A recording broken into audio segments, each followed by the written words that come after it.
you don't really know who you are or what you are until you put a really big challenge in front of you.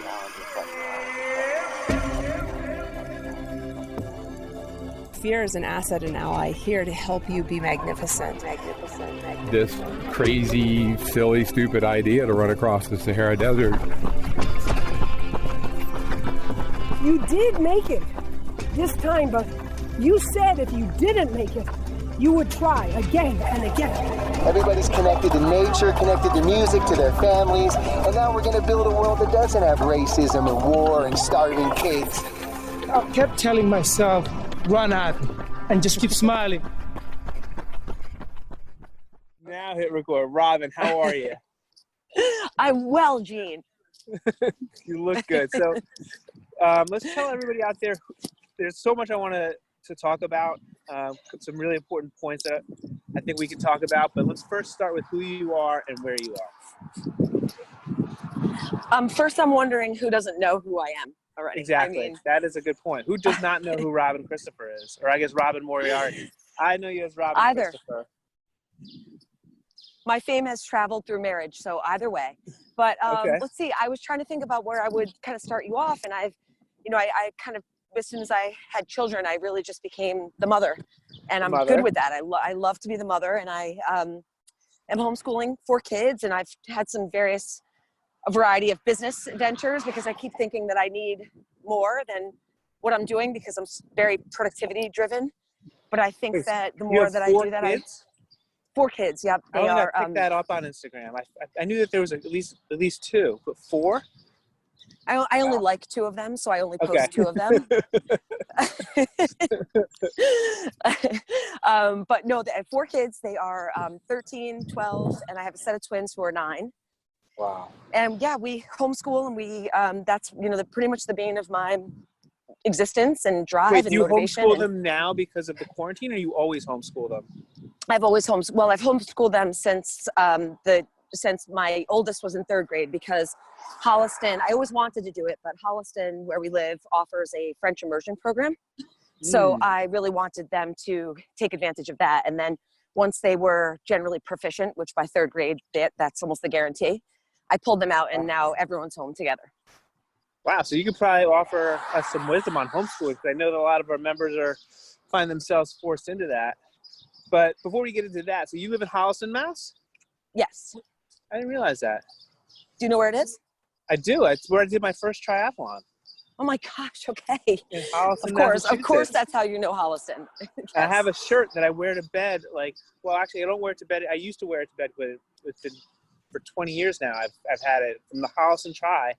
And I actually met Rick and Dick Hoyt there. Do you know who Rick and Dick Hoyt are? I don't. They're like legends. They're Massachusetts legends. So Dick Hoyt he's got to be in his 60s now. He's a probably retired cop, and his son Rick was born with cerebral palsy. I'm sure you've seen like the ESPN 30 for 30 on it, or a documentary. Yes. But he when Rick was a young boy, Dick put him in a wheelchair and started pushing him in road races.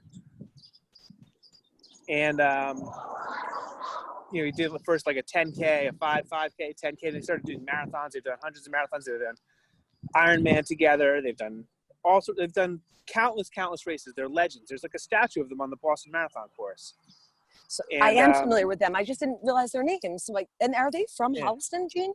I don't think that they're from Holliston, but when I did the Holliston Triathlon, which was like the first triathlon that I ever did, and kind of did it on a whim, it was actually because of you, to be honest. We can get to that story in a second, that I did that race. I was standing there like getting ready, like in my long bathing trunks, like everyone's in a wetsuit and I'm in like everyone's in like a wetsuit and I'm in like a regular bathing suit. They've all got like fancy bikes and I've got like a little mountain bike. And there was a guy standing in the water with a boat tied around his waist. And I turned to the person next to me. I'm like, what's that guy doing in the water with a boat tied around his waist? And they're like, oh, that's Rick and Dick Hoyt. And they told me who they were. And I couldn't believe that they were about to do this triathlon because Dick was going to pull his son in the boat for the swim and then bike with him on a handlebar seat for the bike and then push them for the run. And it was just like a little sprint triathlon. But that's where I met Rick and Dick Hoyt. It's one of the things that got me into the sport. But anyway, that was in Holliston, Mass. And I wear the Holliston Triathlon t-shirt to bed every night. So you live in Holliston. It's a beautiful place to live. It is a beautiful place to live. That's an awesome story. And I love that that's how you just tied Holliston in through like such an impactful story that directly ties to what we're going to be talking about today and ties us together in a whole nother way. That's awesome. Yeah. I did that triathlon because you told me when we met, and by the way, we should probably start with this because it's one of the best stories ever, how we met. Well, when we met, you told me, you were like, you should go onto this website called coolraces.com. Oh my gosh. Or right. no, cool running. Cool running. Right. Coolrunning.com. And so that's where I found that race. Anyway, so gosh, that's so funny. I really want to tell people how we met. Can you tell the story from your perspective of how we met? Yes, I love that. And I'd love to hear it from your perspective too. And it's one of my favorite stories ever. I had started running. I think I was probably, were we maybe training for Chicago already at that time? Were we both training for Chicago at that time? Well, you were. Okay. And I had got myself on, these really long runs. And as anyone who's a runner knows, it's one thing to do these long training runs with someone, or certainly run 26 miles, in a race setting where people are cheering for you and you've got water stops. But to do those long runs by yourself can be painfully excruciating, even on the mental sense. So I realized that when I was going out, if I just put up my hand and high five people, it would give me this little energy bump, and I would 95% of the time get rejected. I'd high five and people would completely ignore me or look like I was crazy or look the opposite direction. And I realized that, gosh, this is a real exercise in managing rejection. And so I almost stopped doing it. And then here I see this runner coming at me, this super strong, perfect form, big smile on his face. I'm like, oh, this is a winner right here. I'm definitely scoring a high five from this guy. Hand up, bang. And then what I remember is that I think, did we both run on, but then stop and turn around and pause for a minute? And I was on the other side of the river. Oh, we crossed paths again? So we high five past, and then, okay, now let's hear your side, because I think you have you'll be able to fill in the gaps for me. So I recall that I used to go and give people high fives on the river. Okay. I used to, when I would run, I would give people high fives because I thought I was hot shit. And anyway, I would particularly give someone a high five if they were a cute girl coming at me, because I figured, what's there to lose? So I'm running on the river, on the Charles River, and I see a cute girl coming towards me. So I'm like, all right, I'm going to give her a high five. And so I stick out my hand. We give each other a high five, keep running. And then I cross the river, and then I see you coming towards me again. And you stop me. And you said something along the lines of hey, I was having a really hard run. Yes. And your high five really picked me up. Do you remember that? Yes, I do. I do now. Yes. So then, I was like, all right, well, so I turned around and started running with you because, the whole reason I stuck out my hand was because you were a cute girl. And thank you. So I started to run with you, and we started talking, and I said I thought I was hot shit, so I thought I was going to impress you with the fact that I was running 6 miles. And I was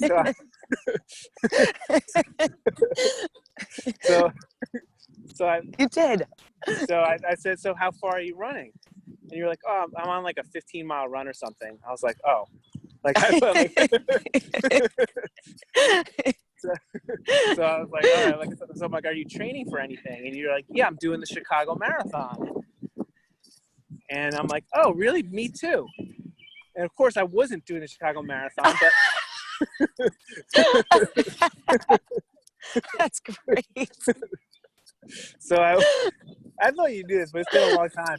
So, no, I never knew that. That's so great. So you told me, along that run, you told me about the website Cool Running. And so I went home and I went on to Cool Running and signed up for the Chicago Marathon that night. Oh my gosh. And then we did our training runs together and we did the Chicago Marathon together, and the rest is history. That high five changed my life. Same. That high five Absolutely. absolutely changed my life. Well, Gene, I don't know if this is an appropriate time, but I will tell you, as much as I love that story, it's the Chicago Marathon story that has been, I've shared this with my children. It has been such a lesson in humanity for me, selflessness, that we had become good friends. You know, I'd met a lot of your friends, your Harvard contacts, and maybe even a couple of your childhood contacts who were at Harvard with you, or No, two I of think your you did boys? you met some of my friends that came up to visit. Yeah. Yes, okay. And just always so engaged by your energy and like your positivity. And so we get ready for Chicago, and I had been doing Taekwondo at the same time, and I had like really strained my hip flexors. And we'd been training all summer, right, in Boston where it'd been nice and warm, but Chicago took place in October, and they had an unseasonably cold day that morning of the race. And it was almost like the first, stride out, and then the next stride out, I just felt both my hip flexors pull. And I thought, oh my gosh, like all this training, I'm not there. I don't even know where I'm going to be able to get to in this race. And you had been training so hard. You're so much faster than I was at the time. I'm sure you still are. And instead of you just saying, sorry, we both trained for this, like this is my race, this is your race, which I fully expected you to do, you stayed with me that entire race and probably ran, this is what I tell people, you probably ran like double the number of miles because you circled me constantly. You just kept circling me and staying with me, and you can do this, and you got this, and no, we're not walking, we're going to do this together. And you crossed that finish line with probably an extra 2 hours on your time because of me. No, we finished that race in 4 hours and 20 minutes. It was still a great race. And I stayed with you because I didn't think I could finish it without you, to be honest. Like I was staying with you for me as much as I was myself, and I enjoyed it. Like there was, like I remember being at the start of that race. It was like nothing there's really nothing like your first marathon. It's just the whole thing changed my life. Like I can't even begin to say. Like being at the start of that race, there's no cell phones back then. Right. I mean, people had cell phones, but not at the race. Like you're standing there. I remember being there. There was like, I think there was 20,000 people in the Chicago Marathon at the time. There's 20,000 people. And I see people in front of me wearing shirts from like other marathons. People do this more than once? Like, yes. Yes. People do this more than once? This is crazy. But there was like an energy there that like, this is like a club that I want to be a part of. And so, I was there for the experience. You were the story that brought me there. I couldn't have run that race without you. But it was, like I said, like, you give someone a high five, it could change your life. And, it's just this amazing moment. Like I can trace so many things in my life back to that moment. It's just unbelievable to me. Had we not stuck out our hands, where would we be right now? That's amazing. That I wish I had I'm so glad to know now all these pieces that had come together for you. And I feel so honored to have been a part of that. I don't even know if I had remembered or realized at the time that was, I guess I did know that was your first, but then to think about everything you're doing with charity miles and all the people you've inspired to run. And I love reading the comments that people feed back to you about the inspiration that they receive from you. And then to know that it's not just about this feeling of self-care and preservation and elevation, that you're giving that to so many people. And I love that you can attribute some of that, like that I can be a part of that. I feel so honored about that. That moment. It all goes back to that moment. But so here's the other thing. So you and I haven't spoken I don't know the last time we've spoken. And one of the good things about this, I feel like, with social media that I kind of stay in touch with you because I see what, all the stuff that you're doing on social media, but here I don't even know that you have 4 kids. So one of the silver linings of this quarantine is that it's made me reconnect with so many old friends that I haven't spoken to in so long. So I'm so glad that we're using that opportunity, and the fact that you're willing to do it on a podcast is even cooler. Oh, me too. Me too. I feel so grateful for that.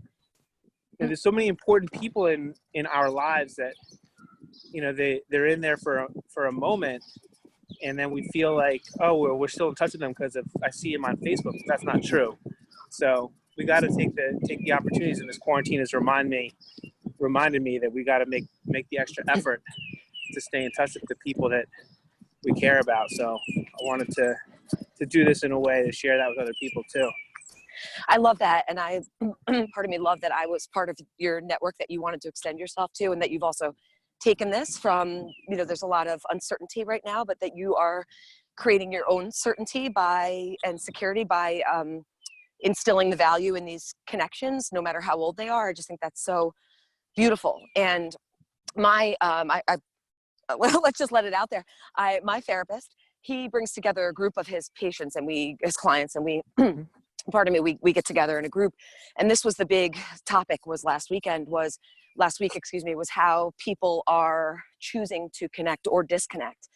And it's made it's that alone, that reconnection for a lot of people, extending themselves, reaching out to, whether it be, people they haven't spoken to in a long time, or just maintaining the connections that they have, has been so critical. And I really kind of came to this place of like ultra productivity during this time. Like, we're going to seize every opportunity available in this moment. And I had foregone connecting. I really like hunkered down with my own family, and we decided what we were going to do with this time as a family and with the children for homeschool. And now that we don't have dance and ballet and piano lessons to go to, and all this driving that we were doing, and math, and because we outsourced the math, and I had really foregone that ability to reconnect. Math?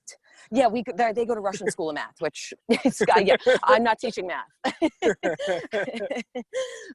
So anyway, I just really appreciate that you have made this reconnection, and I think that is so important, especially now. And what a beautiful opportunity in this space to reconnect. Yeah, that's nice. By the way, I hear the birds chirping where you are. I hope everyone else out there can hear that too on the Zoom. Here, and I'll show you guys this too. This is where I am right now. Is that Holliston Pond? This is, we could call it that, but it's called Lake Winthrop, and it's cute. You can boat, and someone's got a teepee set over across there. I don't know if you can see that far, but yeah, It's nice. You can boat, and there's some fish in there, and you can swim on one side. They host a summer camp, so it's a nice little chunk of nature we got here. Maybe that's the lake that I did that triathlon in. Oh my gosh, did you actually swim? I'm sure it was. Yeah. If you swam here, yeah, okay. In an outdoor, yeah, I'm sure it was. I can't imagine where else it would be, but yeah. So Gene, I don't know if this is well, I'll let you lead. Go ahead. You go ahead. This is just a conversation. It goes anywhere. You never know where the road is going to take you, right? You never know where a high five is going to lead. You never know where the road is going to take you. So what do you got to ask? Okay, great. I have a million questions for you that I won't won't take up our time with, and let's talk later. But I would love to know really about kind of anything that you think it would be okay to share about Charity Miles that your listeners haven't already heard about. And I'd love like whatever you think is appropriate to talk about here. Well, what our listeners don't know about, our listeners know like the basics of the app, I'm sure. My favorite thing about Charity Miles, which they also probably know, but I'll share it with you because maybe you don't know, is our community. And it's like that same feeling that I got, when I met you, meeting somebody new. It's changed my life. Being at the start of the Chicago Marathon and feeling all that energy. It's just incredible for me, always, and especially right now, that the way that our community, rises to the challenge. And, every day they're sharing photos with me and stories with me and inspiration with me, and I feed off of that. Same way I couldn't have run that Chicago Marathon without you. I wouldn't, staying with you for your sake. I was just staying with you for my sake. And I never would have run that Chicago Marathon without you. I could, it's just the energy that I feed off of from everybody else that keeps me going. And maybe our community doesn't realize that. They think that, kind of like you said before, that I'm out there inspiring them, but it's the other way around. That's awesome. It really is. And I think it's almost like, I wonder if there are two types of people, or we convince ourselves that we're one type of person or the other, like we don't need others. But when we receive that feed, we get such a lift from it. And it's a challenge with humanity, because we all have our shortcomings and our flaws, and we make mistakes, but finding that place for, we might not have spoken for so long, and finding that space for reconnection that feels like when I saw your face on this phone, I felt like I just talked to you yesterday. I'm like, oh, there's Gene again. Yeah, there's certain things that kind of feel like yesterday, that even though it wasn't, though. Like Yeah, actually, I a agree. really good example of that is, do you remember the Bud Light "What's Up" commercial? Yeah. What's up? Right? Like my friends, I still will say "What's up" to get, we'll still say that to each other. So, a couple things. That commercial is 20 years old. What? Wow. That's crazy. Like how time can fly like that. And by the way, you and I met almost 20 years ago. I was just thinking about that. 2003 Chicago, or 2002 Chicago. It was the 2002, I think. 2002 Chicago Marathon. I mean, that's like 18 years ago. Crazy, right? Gosh, yeah, that is Crazy how time crazy. can fly. But Budweiser did part of the thing that made me think to, want to really, well, actually I was doing it before I saw the Budweiser commercial, but it like solidified it was, so Budweiser redid that "What's Up" commercial where it's the same commercial, except instead of, he's like, "What's up?" He's like, I'm just sitting here watching the game, having a bud. He says, "I'm sitting here in quarantine having a bud." And then at the end, he's like, "Yo, thanks for calling to check in on me," to his friend. So I was like, nice. It was so clever the way that they kind of redid that for check in on your buds. But I can't believe that commercial is 20 years old. And so many things. I can't believe I was in law school almost 20 years ago. I can't believe that you and I met almost 20 years ago, that I've been doing these marathons for almost 20 years. It's crazy. It really doesn't. Somebody saw another thing online. It's like, I'm convinced that 1990 was still just 10 years ago. Like, yes, I keep doing that too. I'm like, actually, 30. Yeah. How is that possible? And it's so neat to think about all these new lives you've brought into your life, and Abby and Max, and I can't imagine the myriad people you've brought in through just who you are, because you are such a connector and you're so full of such a special energy. And I've got 4 new little people in my life, and Joe. And so, how old are your kids? Merrick is 13 and Cannon is 12. And then I have a set of twins, Lauder and Aldrin, boy and girl, who are 9.5 now, which is crazy. Wow. That alone is crazy, right? And I'm sure just watching Max grow up makes you really see how quickly time moves. Yeah. And so you've been homeschooling them. What do they like to do? We do a lot of just critical thinking and a lot of exploring. And my main goal in teaching them is curiosity and kindness. And so we just try to, if there's a question, we take it as deep as anybody wants to. They're not ever allowed to end a question with, "I don't know," because that really shuts their brains down. So we are just on this kind of constant exploration. And it's amazing where that will take us. We might start with Henry Ford and we wind up with the space program, and that's it for the day.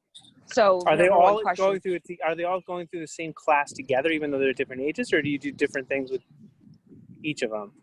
We will kind of, we're pretty elastic. So we come in and out of that. Like, my bigs might want to just go and do something together and read for an hour or play a game and just have open discussion together, while I work independently with the twins on something that they might need a little bit more help with and focused attention.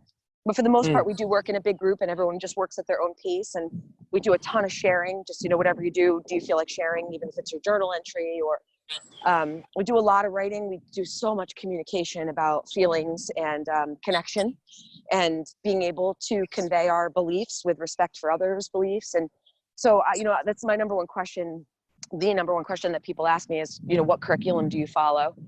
And we don't. We really are the Moriarty Academy, and they are free to learn as they want. And it's great. And if I could, anyone who's listening, if I could just give you some quick advice, it's like, just try to think how to word this that it wouldn't be even more overwhelming. But the more you can let go of what you were taught in school and enjoy the freedom that we have right now, no matter how short it is, if it's only through June, or if you're going to school through the summer to September, or you choose to carry this journey on, or we're mandated to carry this journey on through homeschool, is to not think about all these things that you think your kids should be doing, but to allow them the freedom just to explore. So, some mornings we'll wake up and I'll just write a really open-ended question on the board.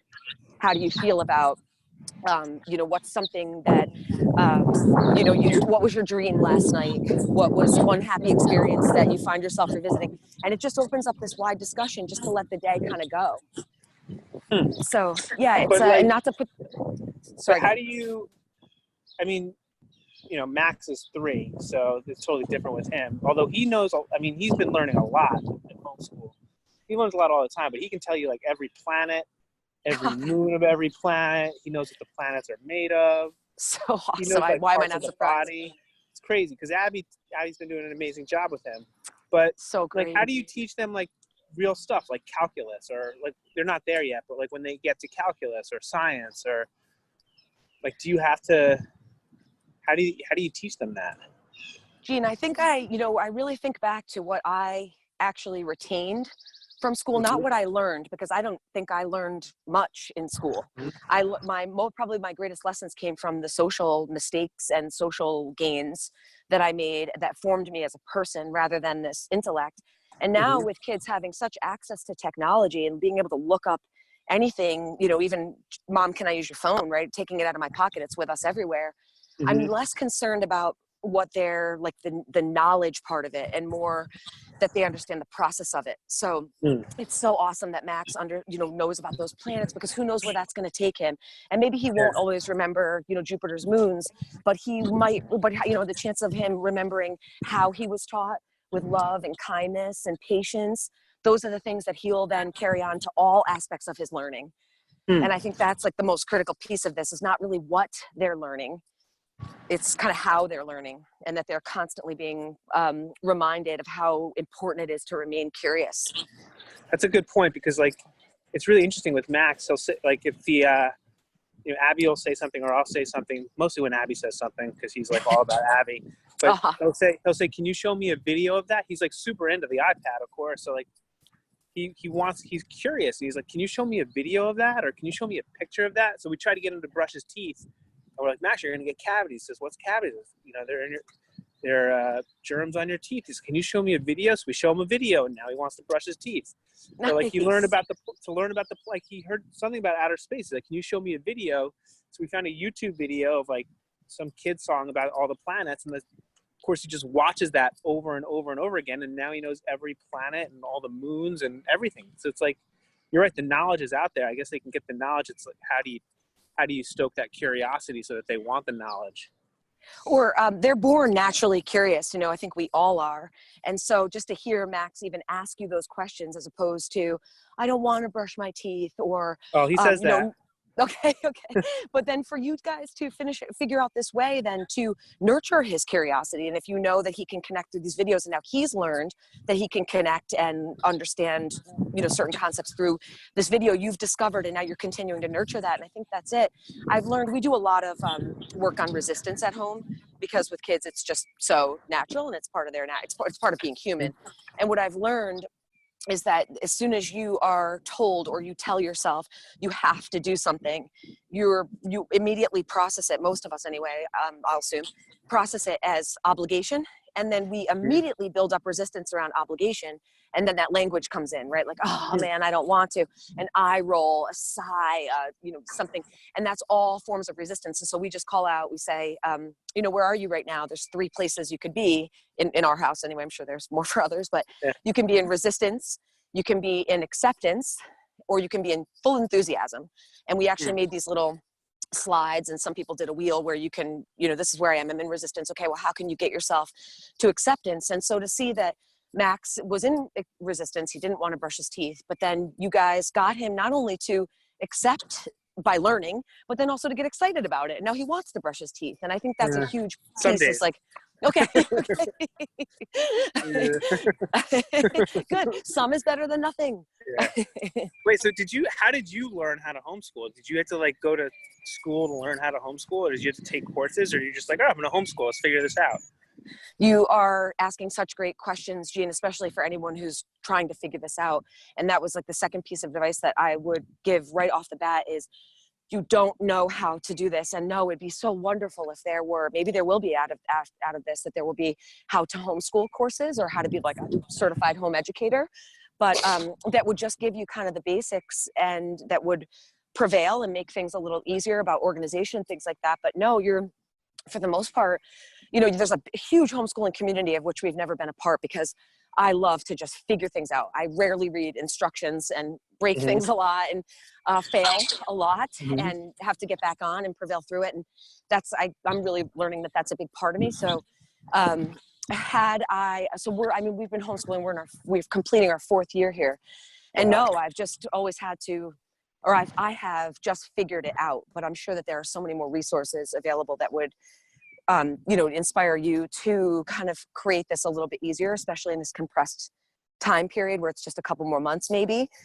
And there's so many curriculum. If this isn't your thing, to just kind of be this free explorer, that doesn't work for everyone. It often leads to a lot of disorganization for our day if I'm not organized and we just kind of go.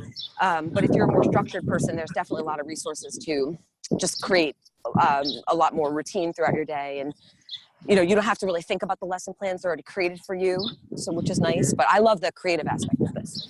Why did you want to homeschool? I mean, the schools up there in Massachusetts, there's really good schools. Yeah, you're really such great questions here. And I get asked this a lot too. And it was never, anything with regard to negativity toward the public schools. I'm grateful for the school systems that we have particularly in Massachusetts, like you said, and Holliston has amazing schools. We have a Montessori track and also a complete French immersion, like I mentioned earlier. And then half-day kindergarten and full-day kindergarten. So there's so many beautiful options here, and our schools are amazing. They have an incredible special ed program. So it wasn't for a lack of what the schools were offering. I just hate to be away from my babies. I love having them with me at all times. So the idea of them being gone for 6 to 8 hours throughout the day and then having some additional social activities afterward was just, and I just wanted to have, I wanted them to be able to have as much creativity and as much say in their education as possible. I mean, I think about the years that I did at college, so much money spent at BU and paying loans until I was well into my 30s. And I can't even tell you what I learned. I didn't even choose my courses. It was like my advisor said, here, take these. And all that time that I invested in my education didn't really prove to be an education at all. So I think it's like giving them this freedom to want to learn without being told what to learn is probably what keeps us homeschooling. Interesting. You mentioned like one of the best things that you learned at school were like the social aspects. Do you think that, or are you concerned that they're not getting the social aspects? That's another great question. Yeah. That we're concerned about with Max isn't that he's like not learning right now, because he's learning, but and he's 3 years old. So, but we're concerned that he's not with other kids. I mean, it's been over a month since he's been with another kid, right? Like, so what do you think about that? Like with your kids on there and what they're learning socially? Well, I think having that, an only child versus 4 kids in the house, and we've actually taken my niece through this also. So my niece has been with us too. So we actually have 5 kids, 3 teenagers, which is really interesting. But that's different because we are in a state of almost constant conflict in our house. So there's always opportunity we always see conflict as opportunity. There's always opportunity to engage, to talk, to hear, to listen, to convey until we reach empathy through understanding. But with Max, I would definitely, I don't know that I would make it a concern, but I would, that would be very different for me if I was, and then I thought about this too, like these parents of only children where you are their almost single source, and lucky for you, there are 2 parents in your house and you guys seem to parent so beautifully together. But for these single children, I think that would be very different, and I can't imagine what that would be or speak on that behalf. But for my kids, they also, there's a lot of social interaction through their extracurricular activities too. So that's never been a concern for me. And they've had the foundation of public schools, so they're not these, isolated kids living in a very rural area who have never been around other children. They've had plenty of opportunity to resolve conflict and conflicting beliefs and things like that too. Yeah, but not just like resolving the conflict, but even just things like, like having like that group of friends, right? Or when you get to be a teenager, like dating boys and girls and things like that, being part of the social scene. Are you concerned that they're going to miss any of that? No, I think that there's so much more that compensates in that area. Not that it certainly outweighs, but or maybe it doesn't even compensate, but it kind of balances it out. Like they're gaining in different areas, but I would say that there are some certain like rites of passage that they're missing out on maybe, but I think everyone's decided that they would like to go to high school. And I think that was like a really pretty critical social time for me. It was navigating high school more than any other grade. So no, I think we'll. Oh, so when I'm it's sure time for high school, they'll go to high school? I think so. And I'm sure there will be some implications almost that we can't even foresee at this point, or, aren't visible to us now. And then it's just like anything in life, you'll manage those as they come about, right? So right. Yeah. Yeah. Like I wouldn't be They're able not to teach weird. Max calculus and like high school stuff. Like I could probably get him to like 4th grade. But then like once it comes time to like more of the complicated stuff, I probably wouldn't be able to actually teach him that stuff. No, heck no. You and me, my friend. But you've also, I've been seeing like, what's with like the cooking videos? Are you like doing like a online cooking school now? Are you teaching like other people too? We actually started that, like I talked about earlier, saying, okay, this is this really amazing pause that we're granted. Like, what do we want to do with it? Let's enjoy the stillness for a bit. Let's kind of connect with each other and connect with ourselves. But really, what do we want to do? And so I wanted to teach them about how to take something from design all the way through to execution. And so we each picked our own venture, and I picked this cooking show, which I've had in my mind for a while because we eat very clean, very healthy, and we eat pretty resourcefully. Like, we waste nothing. Anything that's in the refrigerator, we'll turn it into something. We save all of our vegetable scraps. Whatever is unusable goes to compost. So, and it's easy. I think a lot of people can be. I need to take this course. You should come take my course. But I think a lot of people can be intimidated by this, like how do we cook with things we don't open up from packages? And it's simpler than you think. So I just kind of wanted to share that. And Gene, I just watched this woman who's launching a brand. I don't even know what she's launching yet. She's keeping it kind of vague and secretive until her launch. But she said to her listeners that her brand is built upon her values. And I was struggling to like, where am I going with this cooking show that I just kind of like decided to throw up on YouTube? It's not even like, in the first one, I'm in my bathrobe and I've got rollers in my hair, and it's like, it wasn't to be serious. It's a single cut. And I just loved it so much. And I got such great feedback. And now it's a little bit more produced and a little bit more planned. And we had some music to it and things. So it's really taken a pretty fast evolution. And I don't really know where I'm going with it, but that really provided me with a lot of direction, is building. And I know that's what you're doing. You built this brand based upon your values, and then you're sharing these values with other people, because I think there's a lot of us who can't even identify our values or haven't even really considered what our values are, as opposed to things that maybe society tells us we should value, or we think we should value, or it would make us a better person if we valued. So that's been helpful to me through this, more than, putting this YouTube cooking show, which is called On Hand Cooking, by the way. I'll get On Hand Cooking. We'll put a link to that. Oh, thank you. Thank you for giving me a little shameless plug here. So On Hand Cooking, so you're teaching people how to cook cleanly, healthfully, without wasting food. Yeah, and with whatever you have on hand. Is it something that I can pay for? No. Yes. Free. Yes, you can pay for it if you want to pay for it. No, I'm just putting up, again, it was kind of like just this experiment. I love to experiment and see where it goes. But if you've got ways that I can get people to pay for it, I would love to hear about it. Well, I was interested in it not only because I thought it was good, but like I've been having, for a long time, I've been thinking about, because, on like long runs, you got plenty of time to think. Yeah. And we have, way before, for years on my long runs, I would think like, man, we have such a consumer culture where, we just buy things, we consume, we throw them away, we buy, we consume, we throw them away. Like everything, and like our whole economy is based off of that. Like all the things that we wake up and do in our days to go make things that we use for a minute and then throw away. And I wish we could change that somehow. I wish that, instead of being called a consumer, I could be called like a citizen, or I would be, because we call ourselves consumers, right? Like it's something that we just refer to ourselves as. Like we should be referring to ourselves as something else. And so I think like in this moment that we find ourselves in, and it's awful, like the carnage that's going on right now, not just from a health perspective, but from like an economic perspective. People are losing their jobs. I think, if it's going to hurt anyway, which is also something I say to myself when I'm on a long run, I get to that point where it hurts, and I'm like, well, if it's going to hurt anyway, it's not going to stop hurting. If I just quit, it's not going to stop hurting.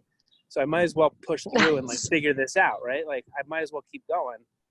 So, it right now is going to hurt anyway, but we might as well make the most of it and try to, make some of these changes that we should have been making all along. And so like I've been seeing on my Facebook and on my, all my different social media channels, people like you making, here, I'm going to teach you how to work out. I'm going to teach you how to exercise. I'm going to teach you how to dance. I'm going to teach you how to play music. It's like, that's awesome. Like, what if instead of having a producer consumer culture, we had a teacher learner economy where like you're teaching me how to cook. Maybe I figure out I could teach some people how to do something else. And everyone's just like teaching and learning instead of, paying money to like buy things and throw them away. We're using our money to learn and teach new things. Anyway, that's my soapbox for the day. Brought to you by Soapbox International. I love it. You said so many good things while you were up on that box. Yeah. I love the if it's going to hurt anyway. I love it. That I know that was going to be like a pivotal statement for me. I can't wait to apply that to so many things in life. And I just worked with the kids on this. It's 9 successful things that people do. And her first name's Heidi. I'm embarrassed that I don't know her last name, but she's from 9. Yep. And she's from the Harvard Business School. And most likely we know all these, but to have it framed out the way that she did was amazing. And she talked about grit. And it's exactly what you just said. Like, if it's going to hurt anyway, but a lot of people, shy away and say, this is going to hurt, so I'm just not going to do it, or I'm going to quit right as it starts to hurt. And grit is commitment and persistence through the adversity. And so I love that you touched on that. And that I love that framework is so easy that you just created. If it's going to hurt anyway, might as well make it worth it. I love it. Yeah. And I love also that you just mentioned about this consumerism, because it's incredible. We've all seen the images by now. If you're on social media, you have seen the images of this plastic overtake. And in the suburbs, it really, in the city, it's almost like you can just pop your baby in the stroller, right? And you just take a walk, and the walk doesn't even have to have any purpose. You just go and you see where you're going to wind up. And maybe you wind up at a park, and then you go home, and your day was full of exercise and being outside and maybe smiling at other people. And, your kid maybe gets to play, with other kids and interact, and maybe you get to talk to another parent, and that's your day. But when I moved out to the suburbs, it's like, the discussion is so interesting. I thought the suburbs were going to open up all this new opportunity. We'd be able to have a garden and like maybe a play structure and lawn and all these different things, and a community, a true community that I found, in the city, can be kind of like transitional. And so people don't seem to want to commit as much. But when I got out here, it's like, the consumerism is incredible out here. And it often made me think like, gosh, shame on us. Like, we know better than to spend our day at Target buying stuff we don't need in plastic and just for the sake of. And then, like you said, we enjoy it for just a moment, that it brought us that like quick dopamine hit, and then it goes. And so I'm really so grateful that you mentioned this. And I hope that this message can kind of extend to others. And not only, so there's another thing that mentioned in this 9 is that when you're going to end a behavior, don't just say, I want to end this behavior, but to think about a way that you're going to create a substitution. And you just created that substitution instead of focusing our dollars and our time and our energy and our attention, of which are so limited these days, or is to focus them more on this idea of learning and teaching and the connections that can be had through that, rather than, there's no connection when you buy something, right? You buy it, it's yours. Maybe you don't even tell anyone about it. You use it up and then it goes away. But connecting through teaching and learning, like, what a great new platform to explore here. I love it. Like, everybody's got something that they can teach. Yes. And like right now, maybe, and who knows how much for the foreseeable future. For example, like my wife was a personal trainer. She hasn't been doing that so much in recent years because she's been doing like massage therapy and she's been doing like stunts. How lucky are you? Yeah, like totally married up there. And so but she can't do any of that now. So I wonder, I'm just thinking out loud here, she doesn't know that I'm saying this, but maybe there's a way that she could teach things like that to people who would want to learn it. Just like the way you're teaching you're teaching this cooking stuff, or, her mom is a dance teacher. I know that her mom is doing like dance lessons through Zoom. Like I'm curious as to like where this is going to go with all these people that are now able to share their expertise and their knowledge online. It would be so great if we could have more of a teacher-learner economy, I think. Anyway. I agree, Gene. And I think, it's like you just used the word, their expertise, but few of us are truly expert at anything, and we still do great with it. And we leave room to fail and grow and try new things. And, oh my gosh, sometimes it works. And, oop, this time it didn't. So we try again. And I think it's like we think that in order to be a teacher, we have to have this expertise, but that's not true. And we also take for granted that most of us, people already know how to cook. Why would I start a cooking show? There's already a million of those. But that's the fixed mindset that will hold you in place, as opposed to giving you the opportunity to try something new, and I think it's so great to be able to just get yourself out there, because a lot of people don't. I've had the greatest amount of feedback I've had from this cooking show is people saying to me, and the most rewarding is people saying to me, "Oh my gosh, I didn't know that I'm supposed to refrigerate my sesame oil. Thank you for telling me that." Or yes. Wait, are you really? Yes, Because I used my sesame oil last night to make a stir fry, and I'm not refrigerating it at all. It's never been refrigerated. So what's this part of the program is brought to you by sesame oil. Yes. Keep it in the refrigerator. Wait, why are you supposed to refrigerate it? Are you supposed to refrigerate all oils? So if anything with fat can go rancid, right? And so they have varying shelf lives, but the sesame oil is a more volatile oil. So that one you do want to stick in the refrigerator, but no. And especially if you're moving through your sesame oil, in the course of a month or so, no, you don't have to. We definitely have not moved with it in the course of a month. That thing's been in the cabinet for gosh, forever. Get that in the refrigerator and you'll know. When you open up that bottle, you will know if it's gone bad. There's a very distinct smell to rancid fats, and I'm sure that thing's like a jar of peanut butter. That thing is next to the Morton salt. That's like you pass it down for generations. Well, it's good. It's going to survive. It's your stockpile. You can live on that sesame oil, but get that into the refrigerator for crying out loud. But yeah, and what else like that would we need to know? Let's see. What are my little cooking tips? I'll teach you how to make the best popcorn. You know that, Gene, and I'm not messing around. That is the best popcorn. Yes. But I give a lot of nutritional information. I always try to start my segments with why we're eating what we eat and the benefits it gives you.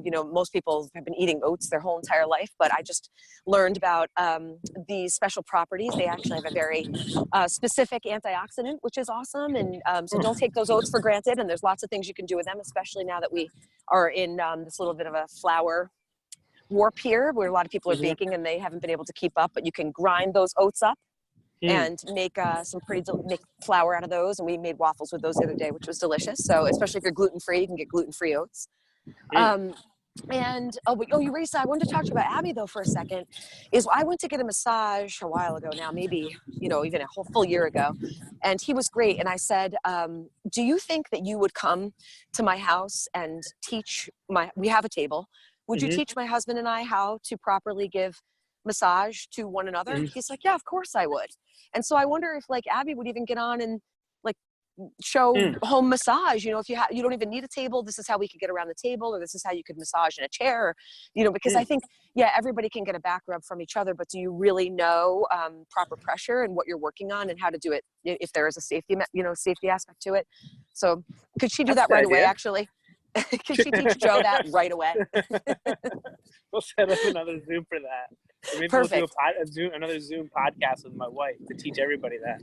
Well, sign me up if that's the case. But you know what's interesting though about that is I don't know if she could, because when she went to school for that, she had to go. It was very intense. It was all hands-on practice. I don't know if that's something that you could teach virtually. I'm sure there's elements of it that you could teach virtually, but so much of it is hands-on with the instructor right there showing you how to do it. It was pretty intense when she went to school on that. So I guess it's kind of where we are too. You're going to create your own scarcity or your own abundance based on your mindset, right? So if that thought comes up and we have this thought no, you have to go to massage school in order to be able to teach massage, and you have to be certified, or the following consequences could happen. You're right. That idea stops right there. But if you're willing to say, we only have the limited forum of virtual contact, or lack thereof. And how do we work with and around that to create abundance in this place of scarcity? So that's it. It's just getting creative right now, you know, and I think a lot of people are, you know, I've heard a lot of people say to me, I just wonder when things are going to get back to normal. Well, you can wonder all you want about that. Yeah. But what really happens is you have to create your new normal, your own normal. And it's almost like when people get divorced too, and they, you know, everybody wants to say that they're so sad and so sorry. And sure, like, but really, you know, to see a marriage dissolve, especially when there's children involved, is, I'm sure, not a pleasant thing. But on the same note, it's just creating, like, nobody makes a decision that impactful without having thought it all the way through and believing that there's going to be something better on the other side of this. So we just have to create our new normal in the face of adversity, right? Right. And that's where we are right now. I keep saying we can't go back to normal, because normal is what got us into this mess. Yes, Gene. Yes, that's where the opportunity comes up. That's right. Like, this is a time to let some things go and let the new in. And I couldn't agree more. I love that. Okay, so we're going to tune into, what is it called again? Cooking? On-hand cooking. On-hand cooking. I thought it was going to be, I almost said one-hand cooking. I was like, well, that's not it. Like, cooking with one hand, that's a whole nother chapter. You start by tying one hand behind your back. One-hand cooking. You don't want to... terrible meat cleaver accident. It turns out I've had a lot of lawsuits arise because of this. One-hand cooking is like the cooking show for pirates. That's That's awesome. Oh my God, that's amazing. Well, but you're not. You have to charge for it, because we need to make an economy out of this. We need to restructure the economy. So you need to figure out how to charge. You can have like the freebies to get people interested, but you need to figure out how to charge for it, and then I'll be your first customer. Gosh, you just gave me so much inspiration, because just last night I was thinking, I filmed an episode. I honestly didn't love it. My energy is very different than it was at the beginning. It's a little less natural now, and I'm trying to figure out where to go with it. And I have a real hard time just accepting money. Like, even when I was a little kid, you know, babysitting, and people would ask me what I would charge, I would say, oh, I'm just here to play with the kids. But you do have a responsibility beyond yourself, you know, and even beyond your family with regard to the economy. And that just made me see this so different. Like, when you're saying, what are you charging? Like, oh, Gene, I'm not going to charge. Like, I'm not going to make people pay to watch me on YouTube. But to think about being able to feed the economy really gives you such a greater purpose in making money. I love that. And I love that we were saying, you know, it's our responsibility to begin to redirect our economy and people's attention. Because when I'm on there and I'm asking people, you know, come follow me on Instagram, and I'm not like asking them to come build my ego and make me feel better about like having produced a cooking show and having, you know, 500 followers or 1,000, you know, 100 subscribers or whatever it is. I really am truly hoping to reach people I hated cooking. I would loathe it. And I don't use the word hate very often, but I would dread it. And I had so much resistance around it. And then I listened to Melissa Clark on the New York Times cooking show. And she made just a few little suggestions on how to really embrace cooking, because we have to do it, right? I mean, you don't have to, but you have to feed yourself. Mm-hmm. And so why not enjoy it? And especially once you have kids and you have a family and you want to produce really good things for them, as opposed to just kind of cracking open a package and having very little control over what you're putting in their bodies. And that really, that mindset really shifted things for me, and just enjoying cooking. And so I want to share that. And that's one of the values of this kind of brand, you know, this on-hand brand, is that if you don't like cooking, we just have a lot of fun with it. I've failed on camera completely. I've made sauces that taste terrible, and then we have to fix them. And it's more to like get people comfortable in the kitchen. So I love that you just gave me this kind of new way to look at it. I've gotten so much from this call already. Right? Like, how great would that be? First of all, you're teaching people an important skill that we all need to do. We all need to get back to basics and start eating healthier. The fact that, you know, the reason that we're so susceptible to this damn virus is because so many of us are unhealthy. Mm-hmm. So we need to eat healthier. We need to waste less food. You love it. It's something fun that you're doing and you're enjoying it. That would be the best type of way to make money, right? Like, you're helping people, you're making the world healthier, you're reducing waste, and it's something that you love. Like, that would be the best type. Like, if you were like, what kind of like, that's much better than going like punching a clock and like sitting in a corporate office or whatever, doing something that you don't love. Like, imagine like all, you know, if we could all just say like, I'm going to make a business that makes people healthier and that I enjoy doing. Yes, I love it. And that doesn't and I'm going to charge money consumerism for it. Yeah. Yes, that's I what I'm love going to it. get paid to do. I got to tell you, you just changed everything for me today. I have so many things to get done today, and I was thinking like, gosh, I got to just jam this call in the morning, and then I can start my day. And I could stay on this call all day. I'm like, what a nurturing feed this has been. I love it. There you go. Well, I'm sure you got to get back to the basketball team that you're raising there. It really is. But no, I've got more time. They're probably sitting there like hungry, like, where's mom? I want my gluten-free oat ground waffles. Those kids have been taught to make their own freaking waffles. They're on handers, Gene. But I'm so glad that we got to catch up, and I'm so glad that I got to share this story with everybody about how we met, because that I can trace so much back to that moment. And I guess the one lesson that I hope everybody else out there gets is, in the end, the love you take is equal to the love you make, which is the Beatles, right? Yes, And, just stick out your hand to give someone a high five, and you don't know how that's going to come back to you. And it's come back to me a gazillion times over for just doing that one thing, sticking out my hand to give you five because I thought you were a cute girl.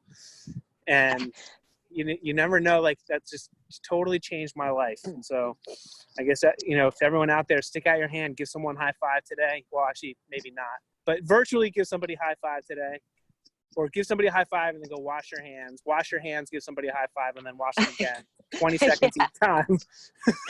Yes. But there's people out there that need a high five right now, and, figure out a way to lift them up, and you never know how it's going to be lifting you up too.